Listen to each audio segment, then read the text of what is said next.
Hello mga friend. Ito ang aking labong na tinadad ko na. Tapos ito ang gagawin kong atsara. Yan, ito ang aking mga ingredients. Sitaw, carrots, at saka ano ba ito? Pipino. Tapos lagyan ko siya ng siling green para gusto ko kasi medyo may anghang siya ng kaunti. At saka ito yung onion, bawang. Yan, antabayanan nyo yung aking pagluluto mamaya.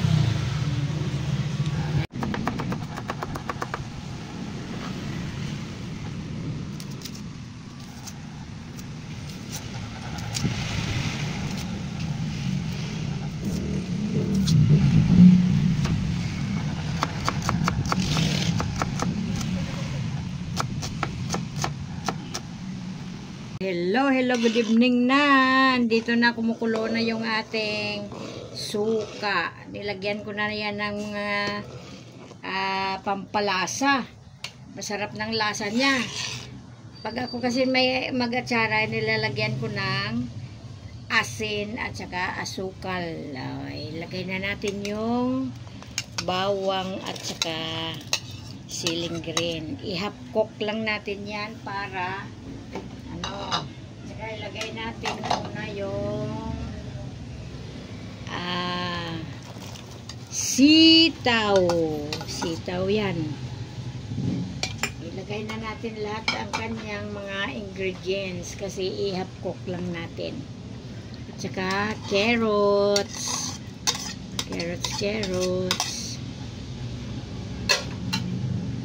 kasi pasensya na kasi ng ating kusina maliit lang. Kaya, ganoon. Saka ilagay din natin yung ating pipino. Nung nakaraan ang nilagay ko, talong. Ngayon naman, pipino. Para ibang lasa naman kung ano ang lasa niya sa pipino. Masarap talaga siguro. Kasi kahit pang ulam at saka pang natin, masarap talaga yan niya pipino. Dahil lasahan ko nga ang lasa niya kung ano.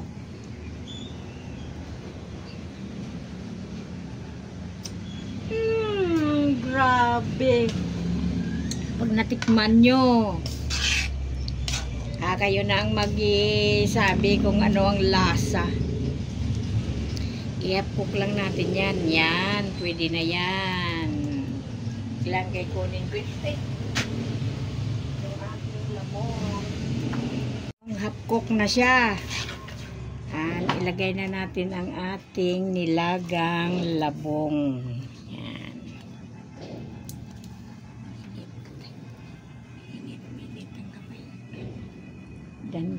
Dandahan para hindi matapon. Gawa ko nito kasi 'di ba pa uwi na si Ma'am Edith. Papabaonan natin siya ng atsarang labong. Yan.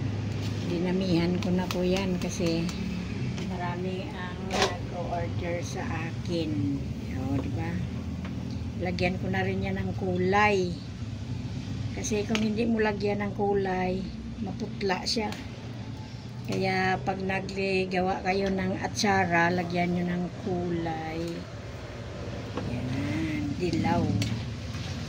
Para parang fresh yung kulay. Ayan ang ingredients niya, diba? Tingnan nyo. Ang ganda ng niya. Kulay, diba? Yun.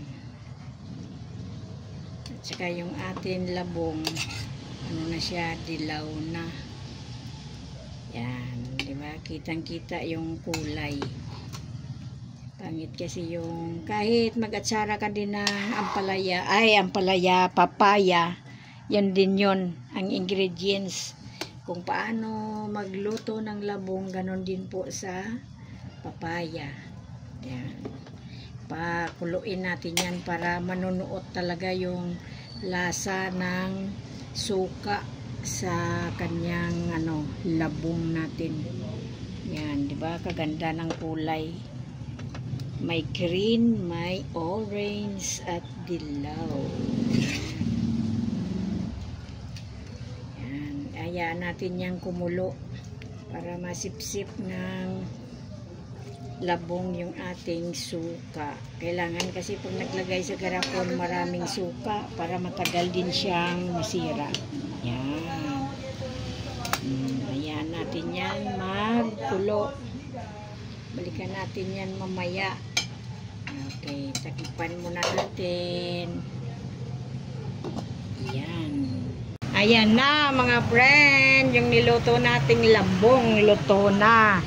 Kaya nilagay ko na dito sa ating planggana kasi pinalamig-lamig ko siya at saka ilagay na natin sa ating garapon. Ayan na ang ating mga garapon.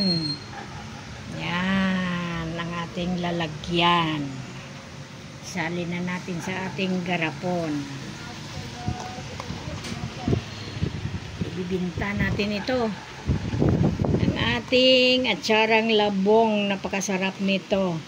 Kung kayo ba ay malapit lang dito sa akin at saka gusto nyong makatikim ng aking atsarang labong, message lang sa aking messenger at saka pinopost ko rin po ito sa aking FB online. Yan, sarap niyan. Mukha pa lang, no? Masarap na. Ayan.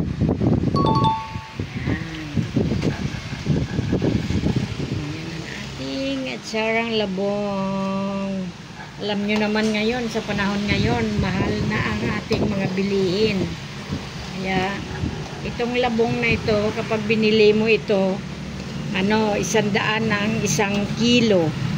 Pag nakakayod na yung labong natin. Pero kung kayo ang magkakayod, 60 lang ang 1 kilo. Buo pa yun ha, kayo ang magkayod. At syempre, kung kayo naman ang bibili ng aking produkto, mura lang ang ibibigay ko sa inyong presyo. Yan. Pag ako nag-post na sa aking FB page, PM na lang sa akin. Kailangan medyo malapit lang dito kasi mahirap mag-transport kaya bagyo ngayon. Saka masarap ito, panghimagas. Yan, nilalagay ko lang muna yan yung mga mamaya ko na siya lagyan ng mga sabaw niya o kaya suka niya. Ang lasa nito ay may matamis anghang. Yan, pang talaga siya. Panghimagas. Yung sino pa ang hindi nakakatikim nito, mag-abil na kayo. Message lang tayo kung sino ang may gusto. Ayun, mag-message lang kayo sa akin. Ilagay ko na lang yung link sa aking FB page kung sino ang gustong mag-abil ng aking atsarang labong. Yan. At saka, siyempre, babalik na si Ma'am Edita sa kanyang destinasyon sa Dubai. At saka, papadalhan din natin siya nito ng pasalubong para sa kanyang hubby. Yan. Habibi niya sa Habibi. Pasarap-sarap po. Kasi natikman niya na ito kung paano ko niluto. Kaya, ang daming nag-order sa akin ito. Para hindi kayo maubusan, mag-message lang kayo sa akin. Yan. Ang ating masarap na atsarang labong. Alam nyo naman kung magkano ang presyo nito kasi ang lahat na bilihin natin ngayon is napakamahal. Sitaw lang ang sitaw ngayon. Dati tali-tali, ngayon kilo-kilo na. Grabe kamahal ng sitaw. At saka ang ingredients kasi natin ito, sitaw at saka carrots. At saka pipino. Yan. Pag natikman nyo itong aking atsara, makalimutan nyo ang pangalan nyo sa sobrang sarap. Iyo. Yan, ganun. Oh, di ba? Ang sarap. Yan, punuin natin lahat yan, yung ating mga garapon. Merong malaki, merong maliit. Siyempre, iba-iba din ang presyo natin.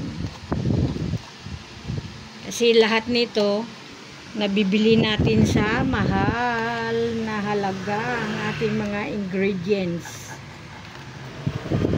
Yung mura lang ang ating labong kay ating sarili natin, pero mahal ang mga ingredients niya. Siyempre, binilhan pa natin ang ating lagayan garapon.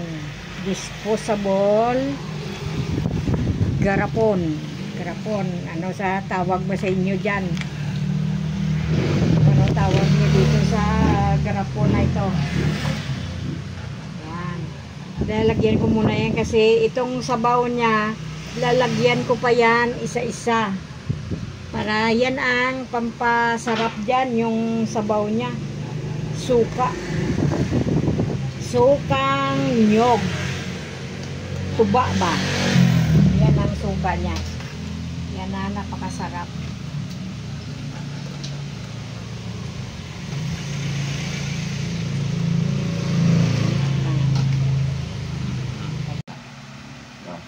Hello mga friend. Ito na ang ating finished product. Yan, ang ating atsarang labong. Yan. Ganyan yan na. Gaganda. Kung sino ang may gustong bumili o order ng ating atsarang labong, PM lang po sa aking messenger. Nailagay natin dyan sa ating vlog. Yan. Sino may gusto, sarap niyan mga friends.